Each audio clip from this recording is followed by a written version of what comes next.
Hello and welcome back to I'm Your English Teacher Now. I know that originally I wanted my next video to be about siblings in fiction, but I'm actually kind of restructuring. I want to add a few more things to it.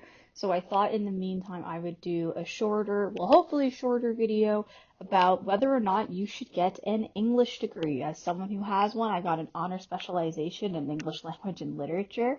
I did my degree in 4 years. I almost got a creative writing minor, but I didn't feel like doing the extra two classes, so I was like, I'm just gonna graduate. And this is kind of some things to consider if you are considering going into English or if you just want to know more about what it's like. So the first thing is that being an English major, understandably, is lots and lots of reading. I'm not a speed reader. I have friends who are, where like they can read like 80,000 words in like 2 hours. That's not me, but I know that I can read about 600 pages in 8 hours. So there's a ton of reading, obviously. You're going to be looking at poetry, short stories, scholarly articles, novels, obviously. And it's also really important to be able to read and retain a lot, especially because things can start blurring together. Like you might be reading a different book by each of like the Bronte sisters at the same time, because there can even be like overlap between classes, and you have to kind of be able to keep everything straight. And you might like I know by the time I got further, because the more and the higher up you go in your degree, the more you specialize to just taking the majority of English classes, right? And so in my first year, I was doing more sort of like an overview of different things. I also took like history classes whenever I could, although I never managed to squeeze in like a philosophy or a formal classics class, unfortunately. And so that means that in first year, you're probably reading like maybe 1 to 2 books every like 2 weeks or something. And then by the time you get to fourth year, you're reading like 5 different books a week. That does not mean that you actually end up reading all of them. You skim, or for the ones that you can afford to like not know as well, or just ones where you're like, I cannot do this, right? So I would always give myself one book per class per semester that I could be like, okay, this is the one that like I'm not even gonna really try, and you have to be selective about the one that you pick for sure, right? But you are not expected to be able to read everything, but you have to try and do your best. Like, for example, I had one fantasy class that I was taking where that's for half a semester, and they were like, you have to read all of Lord of the Rings in 1 month. And even if that had been my only class, I probably wouldn't have been able to do it. So you have to get good at figuring out how much can you read, how much can you get away with not reading, and sort of like finding that balance while still knowing what you're talking about, being able to participate in class and write the essays and all sort of that. So if you're someone where you are a slow reader or you struggle to retain what you read, I don't know if it's for you. I think I would have really struggled if I didn't love to read as much as I do. And I also think there's some unique pitfalls in regards to English as well that I'm going to get into in point two. Oh, some of it is boring. Like some of what you need to read is boring. I've had to read Jane Eyre twice, and both times I got like 300 out of 400 pages in, and I just couldn't do it. Like I was bored the whole time. But it's a really influential, really important novel, especially for like the coming of age genre, particularly for women, and as an influential book in the Victorian era and like what came after. So it's like I absolutely have to know this book and I have to understand this book. But it is so I found it so boring.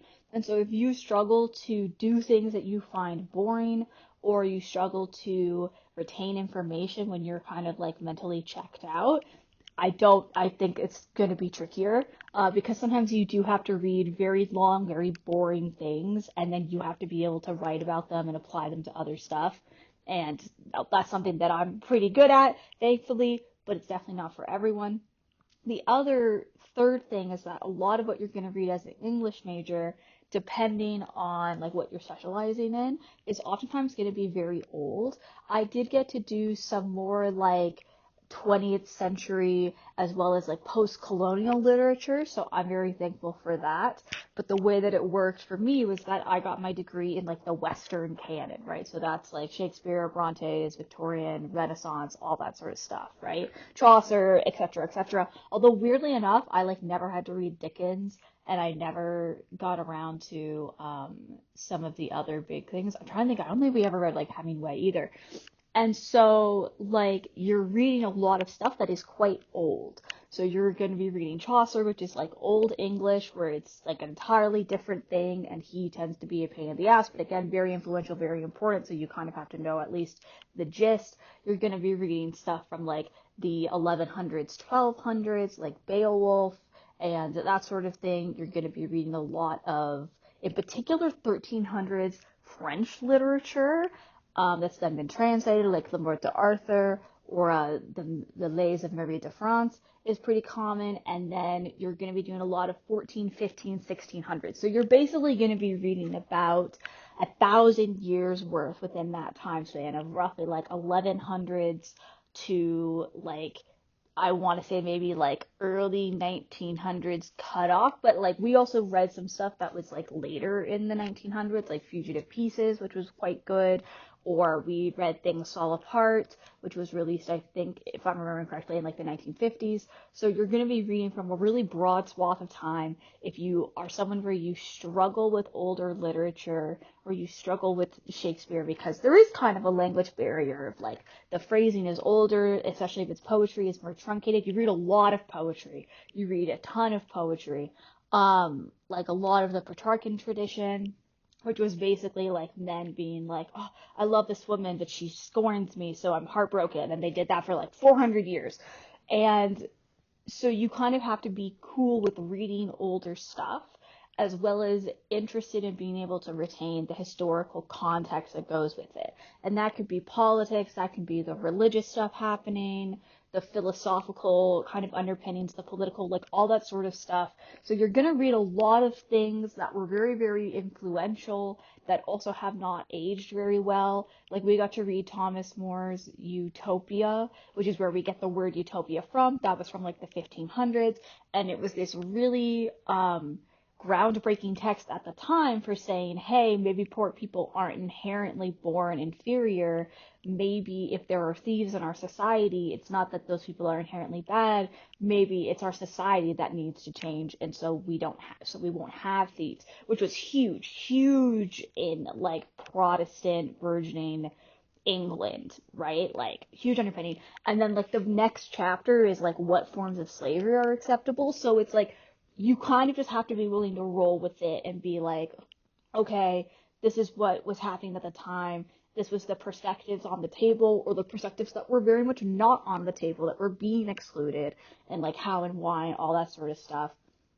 So number 4 is that you kind of have to get used to leaving your feelings at the door. That doesn't mean that like you can't have opinions on what you're reading, that they can't, like you're going to read stuff, that some stuff you're going to love, some stuff is going to be uncomfortable or boring or racist or interesting and like all that sort of stuff.